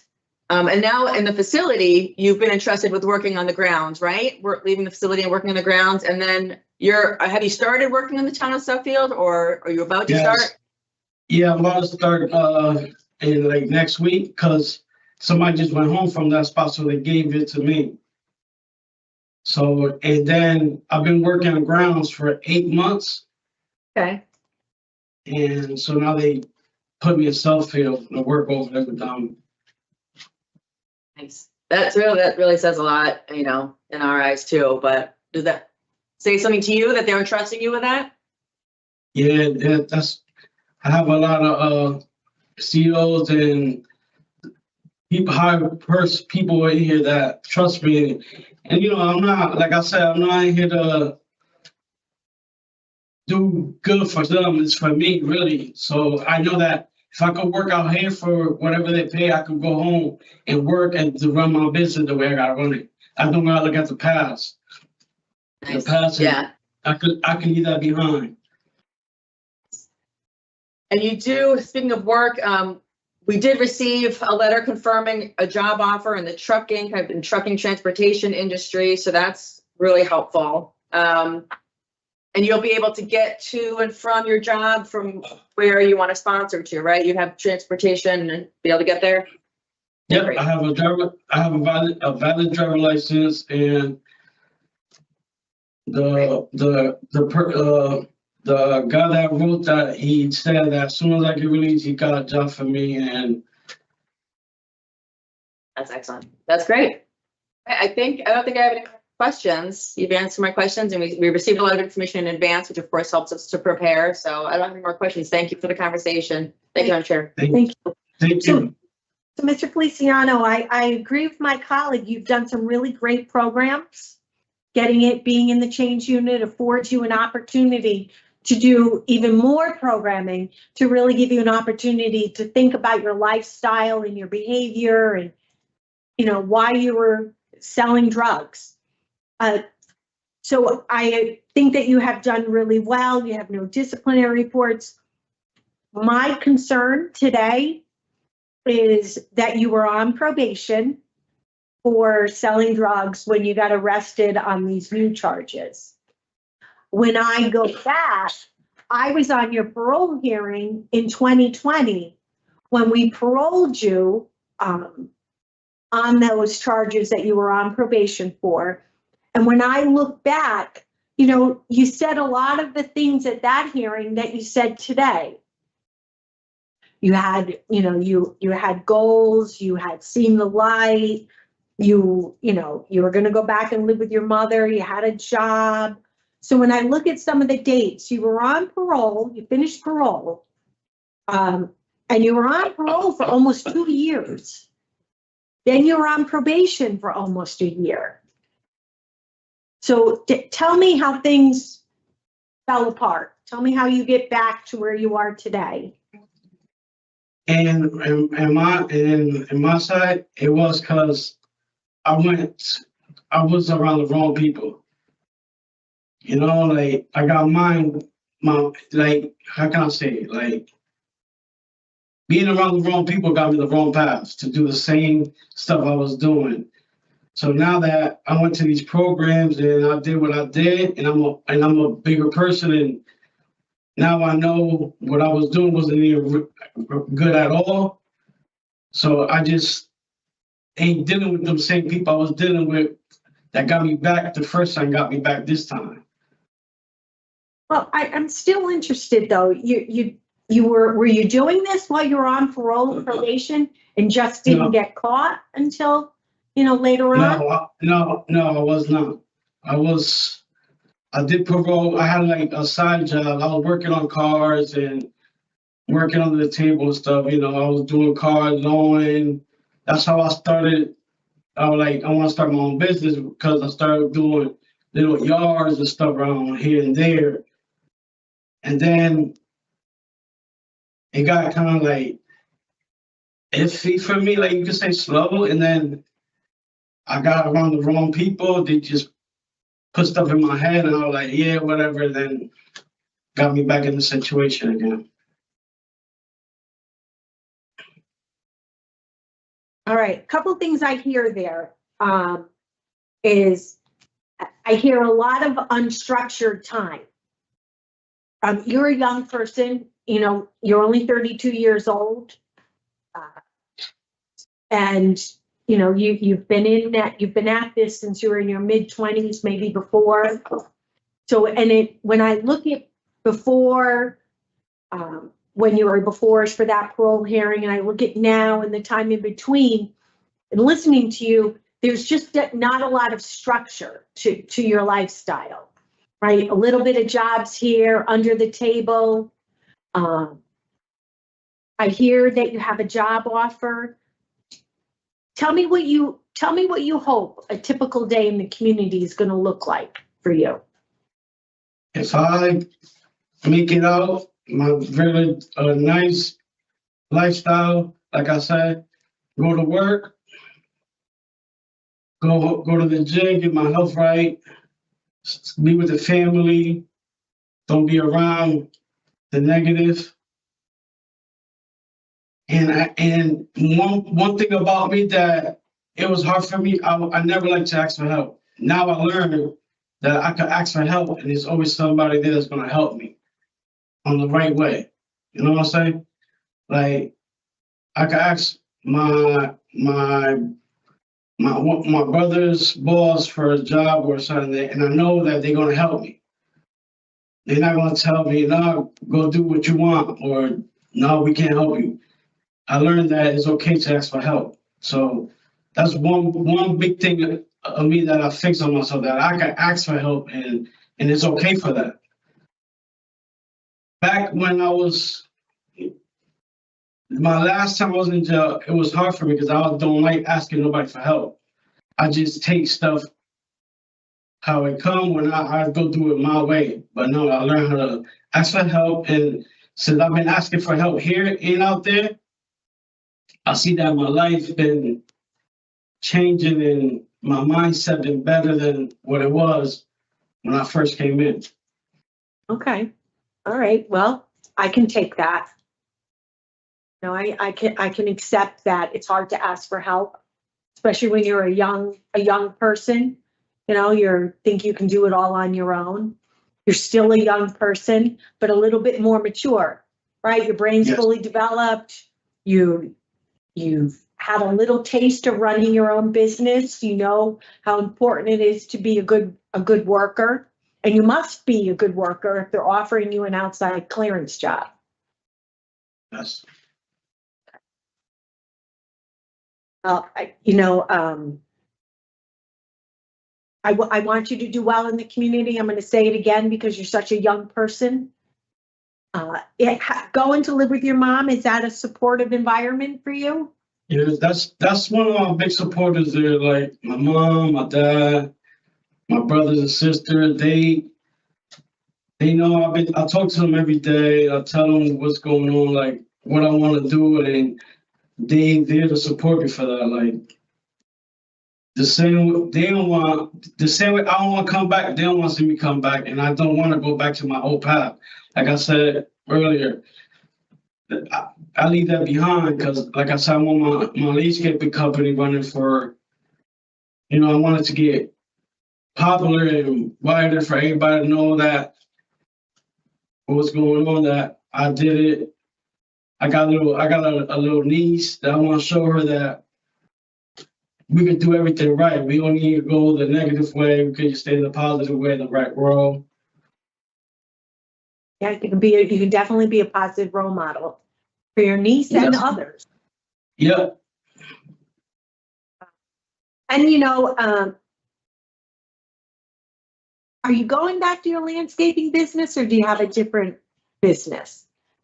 No, I'm gonna mess with the landscaping business, but I've been looking at a tow truck too, like Okay. to get in that tow truck stuff. Right. Nobody needs their grass cut in December, so you need to have a fallback, right? A lot of landscapers plow. Yes, I was doing all that. I had all the equipment. I still have all the equipment for that. I got all year round. I got leaf blowers, snow blowers, lawnmowers, trimmers, the whole thing. Right. Well, it sounds like you've got the right tools needed to run the business. So I wish you lots of success. And I can also tell you that there are business mentors in the community, business owners who want to mentor young people. Yep, and like C-Card has stuff like that. That's why I found out about it. That's why I'm really, like I said, if I make it out of here, then that's where I'm going to start so they can help me grow the business, make it bigger than what it is, All right, Mr. Feliciano, I hear good things. Thank you. Mr. Rodriguez? Thank you, Madam Chair. I don't really have a lot of questions, Madam Chair. Okay. All right. So, Mr. Feliciano, we're going to deliberate now, and we'll give you our decision in just a few minutes. All right. Panel Member Keys. Thank you, Madam Chair. Excuse me.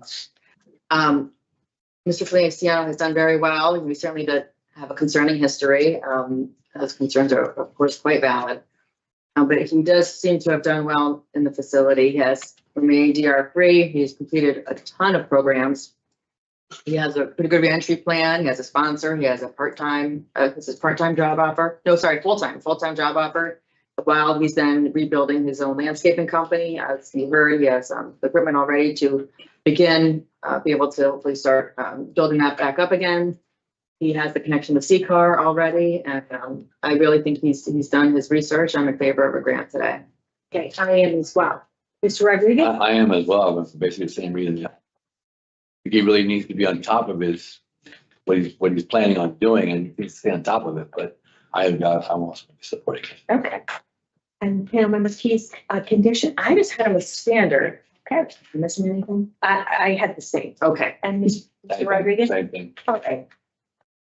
Right, in the matter of Angel Feliciano, 432564, I make a motion to grant parole on or after May 1st, 2026 with standard parole conditions. Do I have a second? Second. All those in favor? Aye. All right, Mr. Feliciano, we wish you good luck. Thank Ask you, for Merry help. Christmas to all of y'all. Mr. And- Ask for help and use your resources. Yeah. Oh, I will, believe that, I will. Okay, Thank you. This concludes the hearing for Angel Feliciano. You better go back. Get it, lady. All this shit. You're up, man. You're next.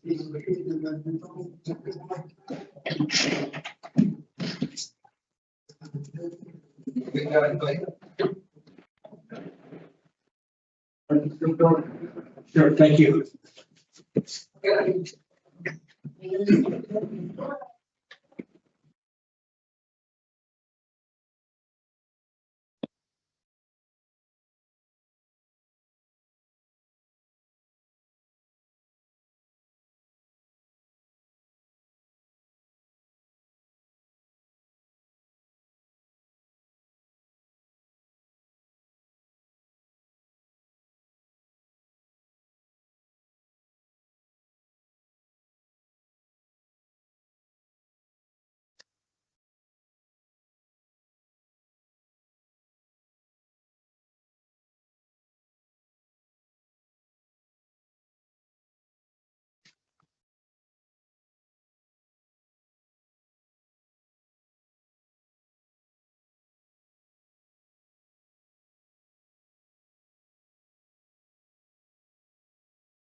Morning, my name is Parole Officer Martinez. Today is Monday, December 3rd, 2025.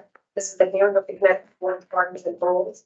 Our board members are friendly this morning and by stating their names on the record, notified they have reviewed all statutorily required documents and available for information and preparation of this hearing.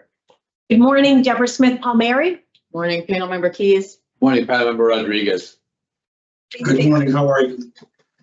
Please state your name and inmate number for the record. William Nostin, 433-385. This hearing is being conducted in consideration of the parole application for William Mathen, inmate number 433-385.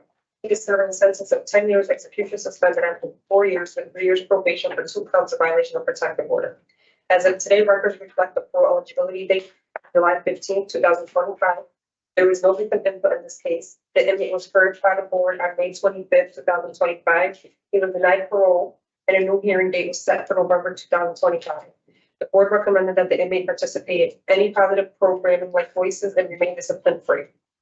Since his last hearing, the offender has completed the following programs. Mr. Dawson has transferred to Cyboski and has completed Voice. Utilizing the statewide collaborative offender risk evaluation system, the offender's overall score for risk for recidivism falls within the range of moderate. This is your opportunity to express to the board why you believe you should be granted parole. You may begin. Mr. Nostin, you want to tell us Nostin. why you, say that again? Nostin. Nostin, thank you. Yes. Tell us why you are suitable for parole. Well, I wrote a letter to read to you this morning, and it explains in the letter why and everything. Okay. I'd like to say good morning. I'm really not the best speaker, but I would like to read my letter to you. Thank you for this opportunity to express my remorse and to advocate for my freedom and speak on how I've grown and learned from my mistakes. I take full accountability for my actions and behavior. There is no excuse for what I have done and would like to apologize to the victim. I am truly sorry for any pain and suffering. Not only that, I am sorry for any emotional, physical, and mental distress that I have caused. Going through this incarceration has been one of the worst experiences of my life, except for the death of my wife. I was at a point in my life that I needed help, and I was hesitant to have asked for it. Poor decisions, bad choices, and anger brought me here. After the loss of my wife 7 years ago, I spiraled downhill. I accept responsibility for my actions, and I realize how wrong it was. I have never been a violent man. Violence is not me, and I have never been in trouble before. After going through the domestic and the Voices classes, I now realize how precious life is and the importance of the recovery. My actions cannot be taken back. Please do not look at the person that I was that brought me here. That is not who I am. I've worked hard to become a changed man, did my time, and paid my dues to society, and by the grace of God, turned my life around. The courses I took and the living lessons learned in these courses have made me a different person than I was several years ago. I am thankful for these courses and the lessons as they have made me a better person. I am proud of today. I am focusing on continuing to be a better person. I have learned how to cope with issues the correct way by walking away from conflict, taking deep breaths, meditating, or calling someone in my support system. I have learned many things from the Voices class that I just recently took. I have learned to take a time out so that I can identify my feelings, communicate with my partner about my feelings, take responsibility for my feelings, beliefs and actions during a conflict. I intend to resolve the conflict and to intend to resolve conflict. Spend time focusing on myself and working to solve an issue. Return with ideas for change that are focused on ways I can do things differently. I also intend to avoid conflict, remain calm, do a countdown from 10 to 0. The program is intended to inform inmates of the negative impact of crime on individuals, family, and community. I've also learned how the victim felt, embarrassed, humiliated, hurt, and disrespected. There is nothing that I can do to change what had happened, but I can change what happens in the future. This incarceration has been a big wake-up call to me. This is not where I want to spend my remaining years. I feel I'm ready to go back to the community and be a productive member and a positive influence also in my son's lives. And I'd also like to say that if the victim is attending the hearing, I would like to apologize from the bottom of my heart and say that I'm very, very sorry. All right. Thank you, Mr. Nostin. I was on your last panel, and we offered this opportunity to come back after having done the Voices program. It is the same process as before. We will ask you questions. At the end of questioning, we will deliberate. We do not have input from the victim today. Okay. But I do hear your comments of remorse and your apology to the victim. I'm going to start with the questions today. So you did talk quite a bit about what you learned, I would say, from the domestic violence program in the Voices program. And that, you know, it's maybe a long time coming in light of the fact that, you know, you were, yeah, 1 second, let me just get my note here. You have the 2 counts of violation or protective order where you went to the victim's home. You were, 1, you went to her home. 2, you were communicating by text messaging, and you knew there was a protective order in place at the time, correct? Yes. Okay. So in that situation, and you had already been convicted of 3 counts of a violation of a protective order. Yes. Okay. So with all that information out before us today, you know, how can we be assured or feel confident that going forward, you'll have no contact with the victim, you won't reach out to the victim? It's last time you had provided some letters that were submitted that were in your file from the victim. So is there still communication between you and the victim? No, there is not. Is there communication with your family and the victim? My mother does communicate with the victim when the victim reaches out to my mother with questions concerning my house. I have some dogs that the victim is taking care of while I've been incarcerated, and they just generally talk back and forth with each other. Do you see that as a risky situation for yourself? No, not at all. And why not? Well, when I get released, I'm going to stay busy. I'm going to focus on work. I'm going to focus on being a better person and moving forward in life and just not resorting back to the things that I've done wrong in the past. Okay, that's a good answer. But I was thinking more in terms of a risky situation. Is she living in a house that's owned by you? Yes. Okay. So what we have to do is eventually somehow get the house listed and put on the market and sell the house so that the 2 of us can move on in life. I'm going to be very forthright with you, Mr. Nostrom. I don't understand why the whole issues with the dogs hasn't been resolved and the house hasn't been resolved in all the time that you've been incarcerated. In my view, it's a situation that is high risk for you to have contact with the victim. Mm-hmm. And, you know, regardless, and then, you know, that puts you in violation of the 2 protective orders. One that doesn't expire until 2099 and the other that doesn't expire until 2030. The fact that your family still has contact with the victim, you know, that's also concerning because your family is a link. You don't share children.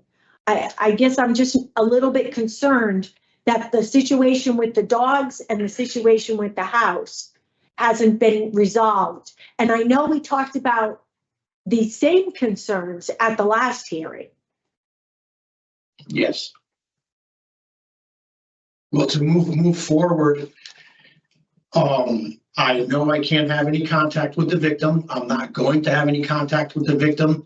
If anything needs to be brought to any attention with the victim concerning the animals or the house, I know I have to either go through the probation or parole officers, go through my attorney, and I'm not going to have any contact with her whatsoever regarding anything, because I know if I do, that'll get me in a violation, and I don't want to have to come back to jail.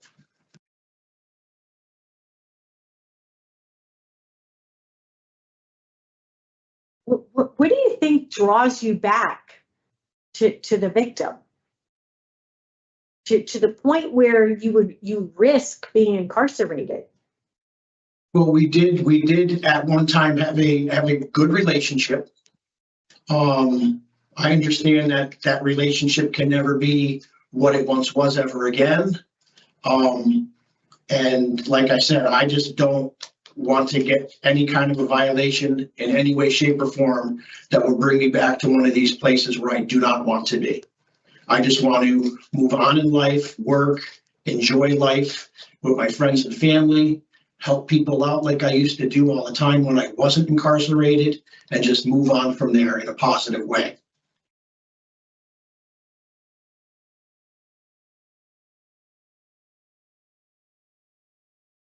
So who, have you thought about who would be an intermediator on the house and the dogs? I would, like I said, I would talk to either the parole or a probation officer or my attorney, and if it had to go through the court system, that's one way we would have to go. But I personally don't and know that I cannot contact her and discuss anything with her about my dogs or with the house. Do you want the dogs back? Eventually I would like to get the dogs back when I get a place to live where I can have, bigger dogs, because they're both German Shepherds. One of them, the female Shepherd, she's kind of old, and I know she's at the end of her lifespan, because Shepherds don't live very, very long, and she's, 12 to 13 years old. But when the time comes when I can have an animal wherever I go to live, I'm going to have to make arrangements, like I said, through parole or probation or through my attorney with the courts to get, whatever animals are alive back from the victim.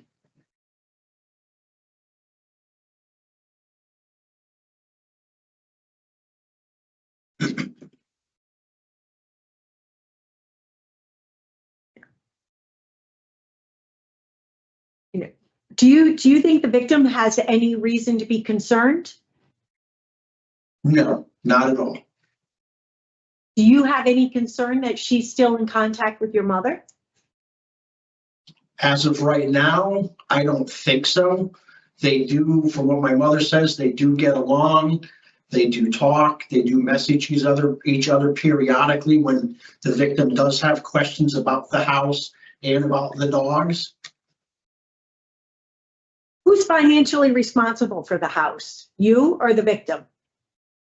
Well, the victim is, since she's living there now. When I bought the house outright. I don't have a mortgage on the house. So whatever she has to pay for with the property taxes, with the utilities, the homeowner's insurance, that's stuff that I believe she's been taking care of since I've been incarcerated, since she lives there, and she's responsible for those bills that she's accruing.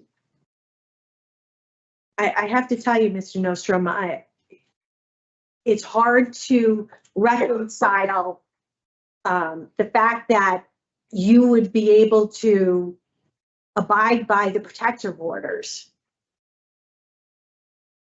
with such intimate connections with the victim.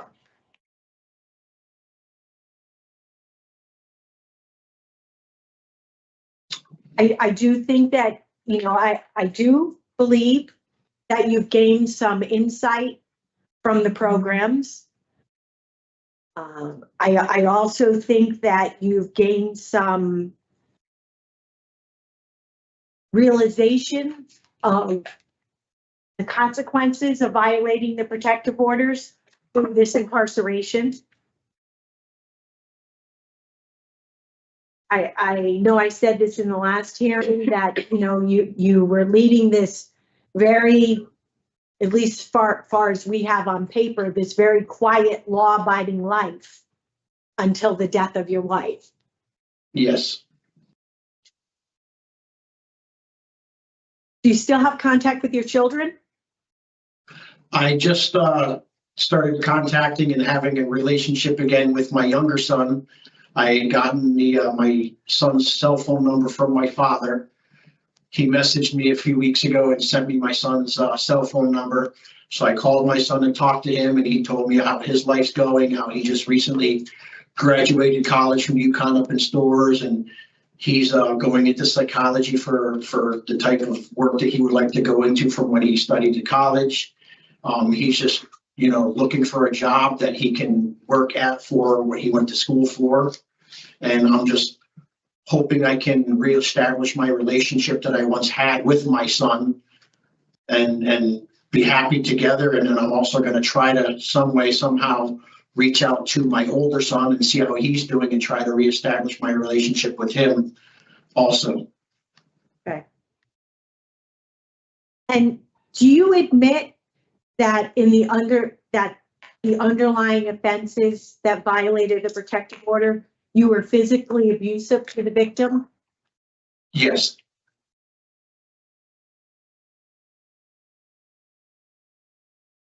Okay.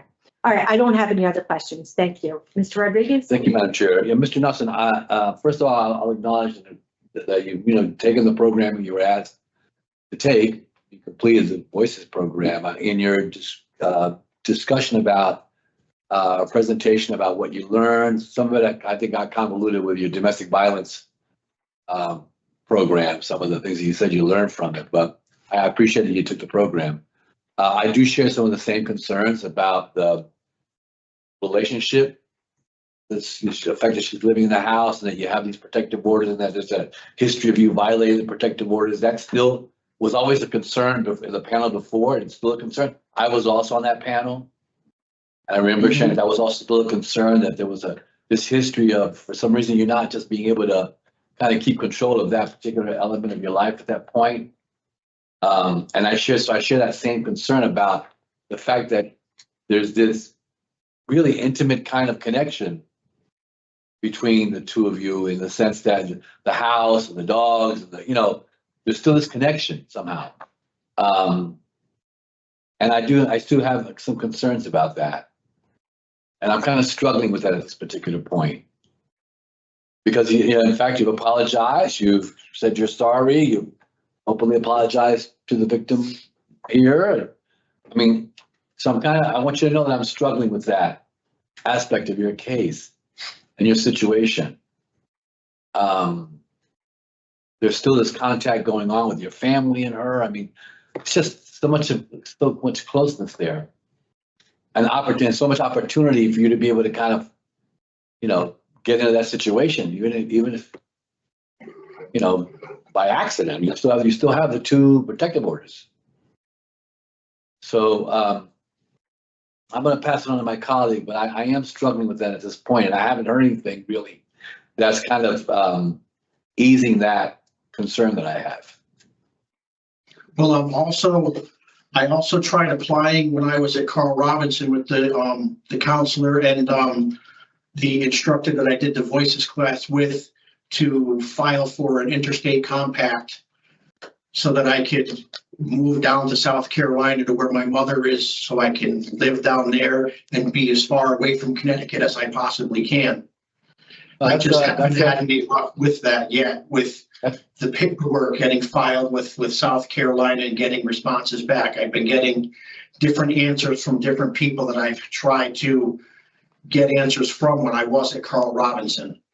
That's a strategy anyway. That's kind of a strategy to utilize. Anyway, that's kind of where I'm at with this, so you know. I'm gonna pass it on to my colleague and then we'll get into discussions, we'll figure it out, we'll figure it out. All right, Okay, thank you. all right, thank you. Councilmember Keys? Thank you. So prior to your last release, you had taken, you had your convictions, you had taken the facility-based domestic violence program in May of 2021. Then when you were released and still the subject of criminal protective orders in 2023, there were additional incidences, but now you've taken domestic violence again. But it sounded like during your interview with the parole officer, you still were blaming the victim and denying responsibility. What's the change in your sentiment during this hearing? Well, I've done the classes. I've attended church services. I'm trying to be a better person and bettering myself for the future. I've done some volunteer work when I was at Carl Robinson, working out in the recreation yard with the recreation supervisor. I did some volunteer work for 4 months with them, umpiring softball games and attending different sports events outside and helping out with everything.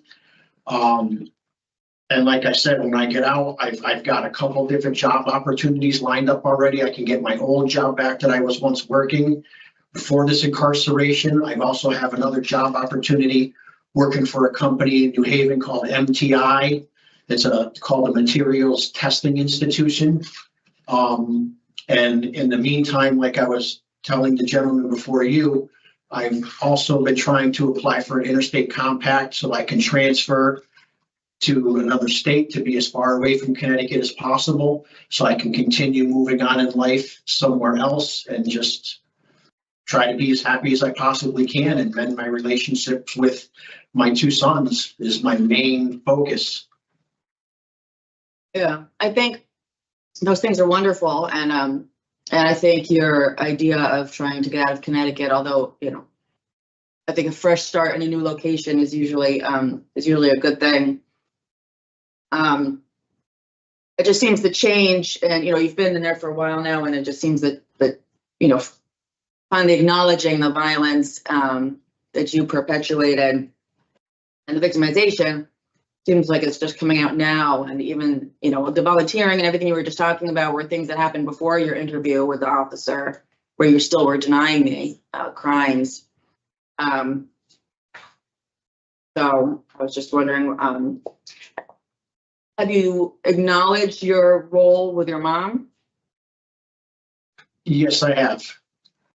And she supports me in trying to be a better person, trying to move forward, trying to get this interstate compact, mending my relationship with my sons.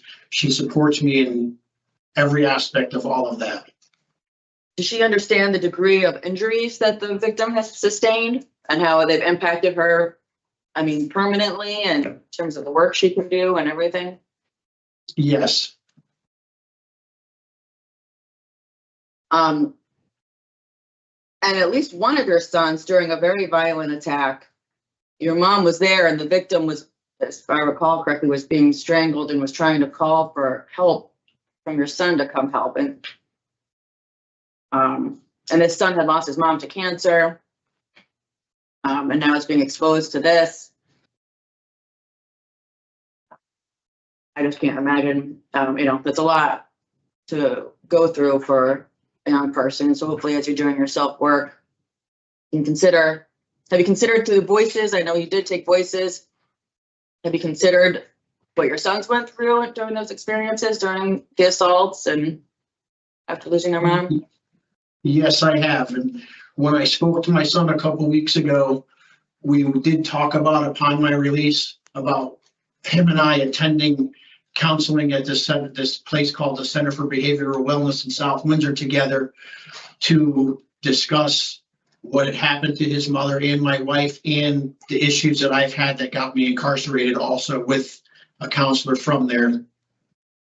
That is a better response than I was even hoping for. That's wonderful. Thank you. You're welcome. Let me just look quickly. I had a bunch of notes I had written before. You've already talked about the counseling you want to go through. Does the victim have any relationship with your sons still, even though they're not her children, but do you have a relationship with them? No, not at all that I know of. Okay. And you want to release to your brother, is that correct? Excuse me? You still want to release to your brother? Yeah, my brother, he's a few years younger than me. He's handicapped, he's disabled. He has been struggling with cancer throughout his whole life since the day he was born. And right now he's trying to deal with the issues of having skin cancer. He has skin cancer from his shoulders to the top of his head on his skin. He's also currently dealing with 3 or 4 brain tumors that he has right now. So he's been going to many doctor's appointments, and upon my release, I would like to be part of his life and helping him as much as I possibly can by taking him to doctor's appointments and other things that he needs to have done, because him and he doesn't work. His wife has a job, but she doesn't make very much money, and she can't take all of this time off to take him to all these appointments that he has to go to at certain times of the year. So I would like to help him more, because he can't drive, he has no transportation. So I would be the person that would bring him to and from appointments as needed when he has appointments to go to.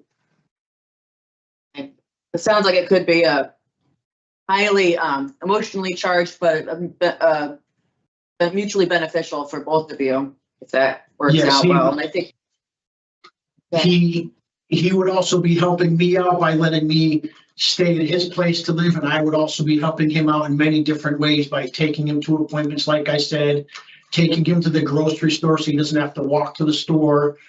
When he does go grocery shopping, he can only carry back so much groceries. So when he shops, he goes 2-3 times in the same day, back and forth, back and forth.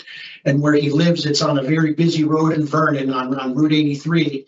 And where he lives, the people drive very fast on this road. And since he is handicapped slightly and does have these health issues, if he's not really paying attention to his surroundings, he could possibly, get hurt, killed, or anything if by someone that's not paying attention while they're driving their car on the road also.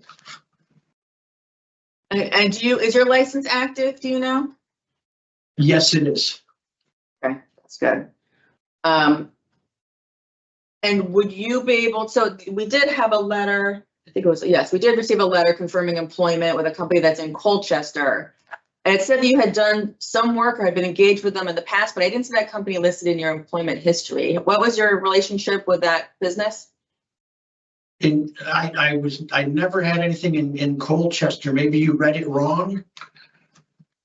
But I did do a lot of volunteer work when I was working for one plumbing company in South Windsor. I worked for the company, but I also did volunteer work with Habitat for Humanity in the Hartford area when they were building houses for the underprivileged people. And I volunteered my time and my knowledge to do plumbing and heating work while they were constructing these houses for people. And is your plumbing license expired? I believe it is, but when I get out, all I have to do is contact the Department of Consumer Protection in Hartford, explain to them where I have been, and that's why it hasn't been renewed for the past couple years. And from what I was told, I would just have to pay for the fees where I've been incarcerated, and then to pay a current fee to reinstate my plumbing and heating license with the state of Connecticut. Okay. Okay, thank you. Okay, I appreciate you answering my questions. Thank you. Almost at luncheon. Thank you.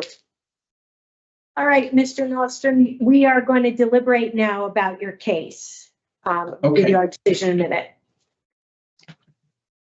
I'm in a major quandary. Yeah. On one hand, Mr. Nordstrom has done appropriate programming to support suitability for parole. He has made good conduct throughout the whole time he's been incarcerated.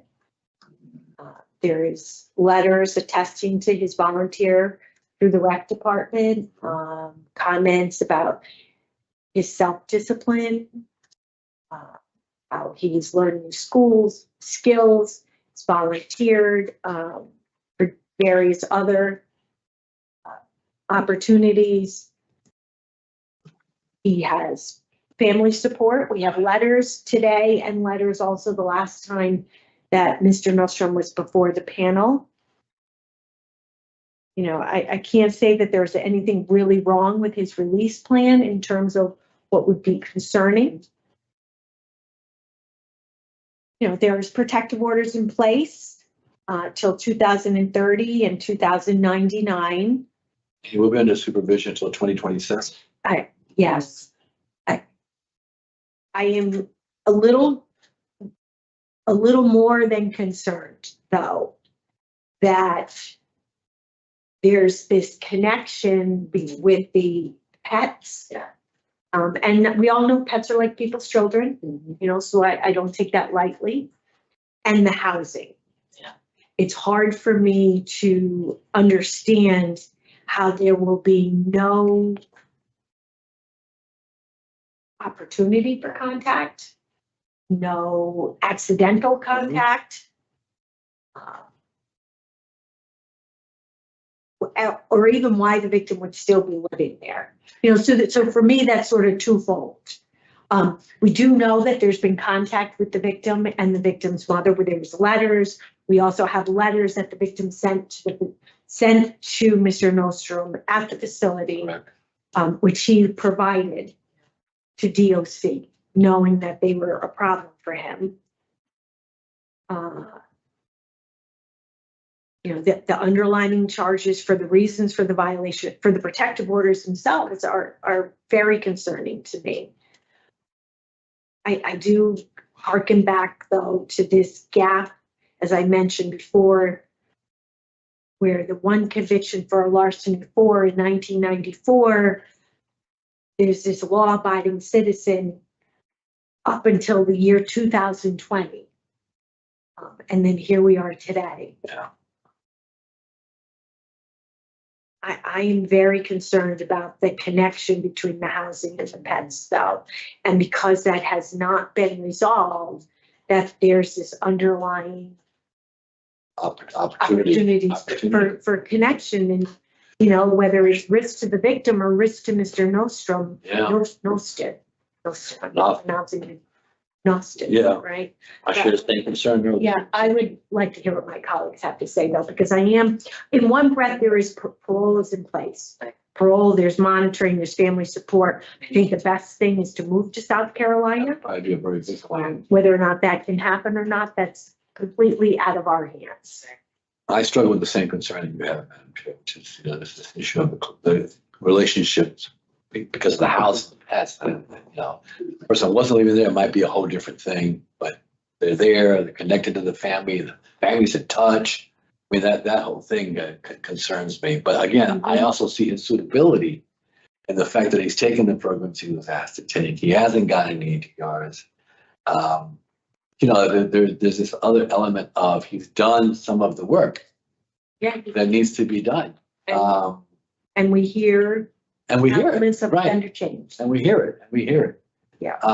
So I'm struggling with that as well. But for me, I mean, he does have the ongoing supervision to 2027. And if he violates anything, he's going to be right back and not have the opportunity to come out. So that's kind of, I mean, for me, he's suitable. Ms. Keith? I'm struggling with it, but for me, he's suitable. I hear you. Yeah, I have great concern. The injuries that the victim sustained over multiple attacks are severe and life-changing. You know, reportedly can't work. Let's say a field she had done for 18 years or something because of the number of head injuries. And then, you know, we see the repeated violations of the protective orders, even after he had completed prison sentence. And like, you know, it's a very good point that he went his whole life without getting into trouble. And then suddenly he's in prison and he's, you know, but I would have hoped that that would be the shocking wake-up call. But instead, after completing the program and experiencing a prison sentence as an adult, goes out and ends up doing the same thing while still under an order. And then the interview with the officer was continuing to deny the offenses, blame the victim.